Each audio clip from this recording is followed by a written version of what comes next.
ಹಸಿರು ಹೊಲಗಳಿಂದ ಸುತ್ತುವರಿದ ಸುಂದರವಾದ ಹಳ್ಳಿ. ಬೆಳಗಿನ ಜಾವ ಹಕ್ಕಿಗಳ ಕೂಗು, ಗಾಳಿಯಲ್ಲಿ ತಾಜಾ ಮಣ್ಣಿನ ಸುಗಂಧ ಹಳ್ಳಿಗೆ ವಿಶಿಷ್ಟ ಶಾಂತಿಯನ್ನ ನೀಡುತ್ತಿತ್ತು. ಆ ಹಳ್ಳಿಯಲ್ಲಿ ರಾಮಯ್ಯ ಮತ್ತು ಲಕ್ಷ್ಮಮ್ಮ ಎಂಬ ದಂಪತಿಗಳು ವಾಸಿಸುತ್ತಿದ್ದರು. ಅವರು ತುಂಬಾ ಒಳ್ಳೆಯ ಮನಸ್ಸಿನವರು. ಬಡವರಿಗೆ ಸಹಾಯ ಮಾಡುವುದು, ಅತಿಥಿಗಳನ್ನ ಗೌರವಿಸುವುದು ಅವರ ಜೀವನದ ಭಾಗವಾಗಿತ್ತು. ಅವರಿಗೆ ಒಬ್ಬನೇ ಮಗ. ಅವನ ಹೆಸರು ಸುರೇಶ್. ಸುರೇಶ್ ವಿದ್ಯಾಭ್ಯಾಸ ಮುಗಿಸಿ ಕೆಲಸ ಮಾಡ್ತಿದ್ದ. ಸುರೇಶ ಅವರ ತಂದೆತಾಯಿ ತರನಿ ತುಂಬಾ ಗುಣವಂತ.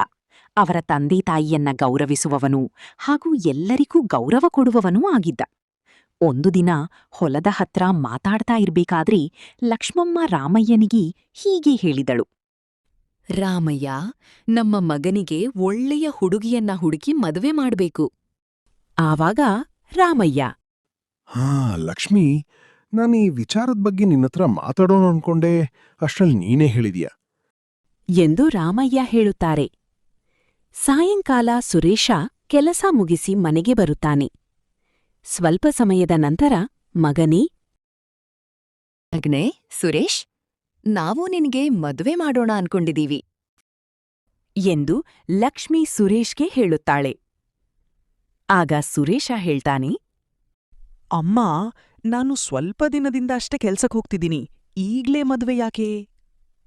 ಅಪ್ಪ ಹೇಳ್ತಾರೆ, ಅವ್ ಚೆನ್ನಾಗಿದ್ದಂಗೆ ನಿನಗ್ ಮದ್ವೆ ಮಾಡಿದ್ರೆ ನಮಗೂ ನೆಮ್ಮದಿಯಪ್ಪ. ಹೇಳ್ತೀರಾ? ನಾನೂ ಮದ್ವೆ ಆಗೋದ್ರಿಂದ ನಿಮ್ಗೆ ಖುಷಿ ಸಿಗತ್ತೆ ಅಂದ್ರೆ ನಾನ್ ಮದ್ವೆ ಆಗ್ತೀನಿ.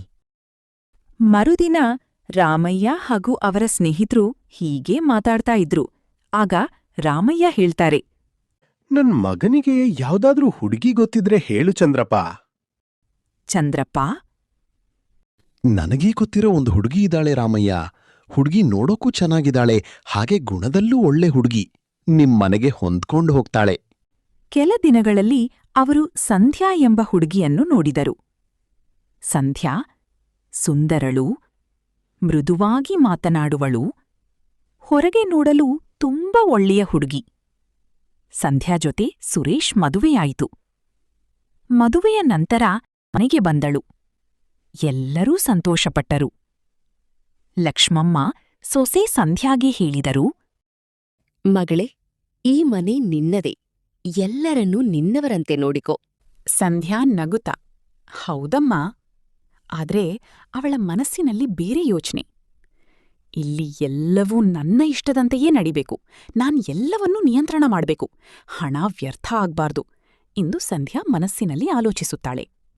ಮೊದಲ ಕೆಲವು ದಿನಗಳು ಎಲ್ಲವೂ ಚೆನ್ನಾಗಿತ್ತು. ಆದ್ರೆ ನಿಧಾನವಾಗಿ ಸಂಧ್ಯಾ ಮನೆಯ ಖರ್ಚನ್ನು ಗಮನಿಸುತ್ತಾಳೆ.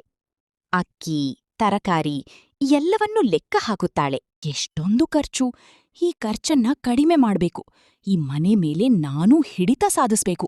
ಇಲ್ಲಾಂದ್ರೆ ಮುಂದೆ ತುಂಬಾ ಕಷ್ಟ ಆಗುತ್ತೆ ಅಂತ ಯೋಚಿಸ್ತಾಳೆ. ಒಂದು ದಿನ ಲಕ್ಷ್ಮಮ್ಮ, ಸಂಧ್ಯಾ, ಇವತ್ತು ಸ್ವಲ್ಪ ಹೆಚ್ಚು ಅಡ್ಗೆ ಮಾಡು. ಅತಿಥಿಗಳು ಯಾರಾದ್ರೂ ಬರಬಹುದು.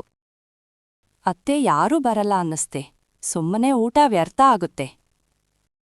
ಲಕ್ಷ್ಮಮ್ಮ ಆಶ್ಚರ್ಯದಿಂದ ಮನಸ್ಸಿನಲ್ಲಿ ಊಟದ ವಿಷಯದಲ್ಲಿ ಈ ಥರ ಮಾತಾಡಿದ್ಲು ಅಂತ ಯೋಚಿಸ್ತಾಳೆ. ಒಂದು ದಿನ ರಾಮಯ್ಯ ಹೊಲದ ಕೆಲಸ ಮುಗಿಸಿಕೊಂಡು ಮನೆಗೆ ಬರುತ್ತಾರೆ. ಲಕ್ಷ್ಮಿ, ಬಹಳ ಹಸಿವಾಗಿದೆ, ಊಟ ತೆಗೆದುಕೊಂಡು ಬಾ. ಸಂಧ್ಯಾ, ಮಾವಗೆ ಊಟ ಬಡಿಸಮ್ಮ. ಊಟ ತರುತ್ತಾಳೆ.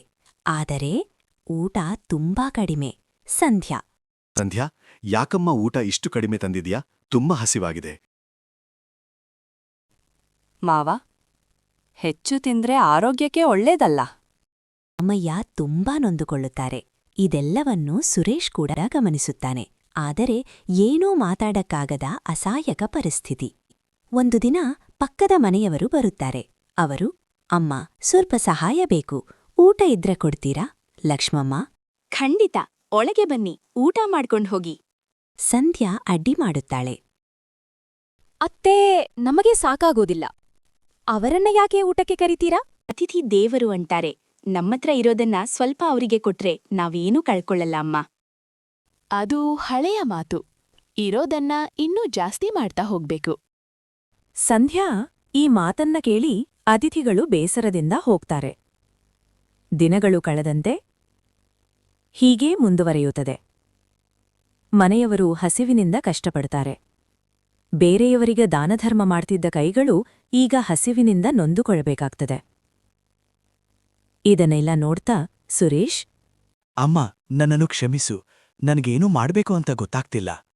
ನೀನೇನೂ ತಲೆ ಕೆಡ್ಸ್ಕೋಬೇಡಪ್ಪ, ಏನಾದ್ರೂ ದಾರಿ ಹುಡ್ಕೋಣ.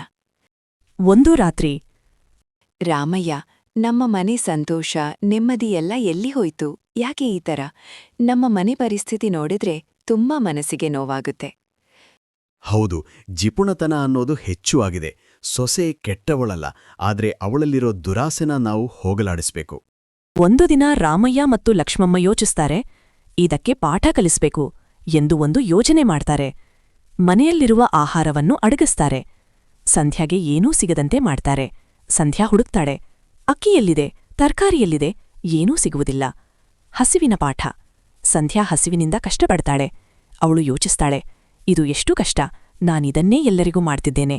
ಅವಳು ಕಣ್ಣೀರಿಡುತ್ತಾಳೆ. ಸಂಧ್ಯಾ ಎಲ್ಲರ ಮುಂದೆ ಬರ್ತಾರೆ. ದಯವಿಟ್ಟು ನನ್ನನ್ನು ಕ್ಷಮಿಸಿ, ನಾನು ತಪ್ಪು ಮಾಡಿದೆ.